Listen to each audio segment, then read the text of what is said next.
శ్రీ గణేశాయ నమః. ఈరోజు ఒక చిన్న కథ చెప్పుకుందామా పిల్లలు? వినాయకుడిని ఏకదంతుడు అని ఎందుకు పిలుస్తారో తెలుసా? విందాము. ఒకరోజు వ్యాస మహర్షికి వినాయకుడికి ఒక పందెం నడుస్తుంది.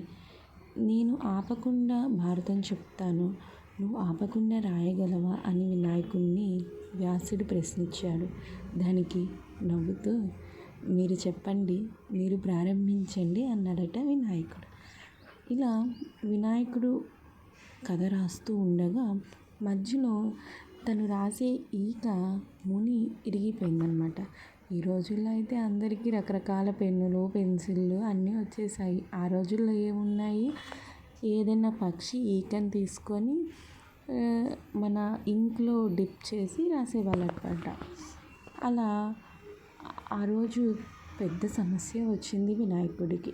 తను ఒక చాకచక్యంగా ఆలోచించి తనకున్న 2 దంతాల్లో ఒక దంతాన్ని విరిచి కొమ్ముగా చేసుకొని దాన్ని కలంగా మార్చుకొని తను భారతాన్ని పూర్తి చేశాడనమాట. ఇలా మనకి వినాయకుడు ఏకదంతుడుగా మారారు. తన సమయస్ఫూర్తిని అందరూ మెచ్చుకోవాల్సిందే. అందరూ ఇలాంటి సమయస్ఫూర్తితో ఉండాలి. అందుకనే మన వినాయకుడు ఏకదంతుడయ్యాడు. ఓం గణేశాయ నమః.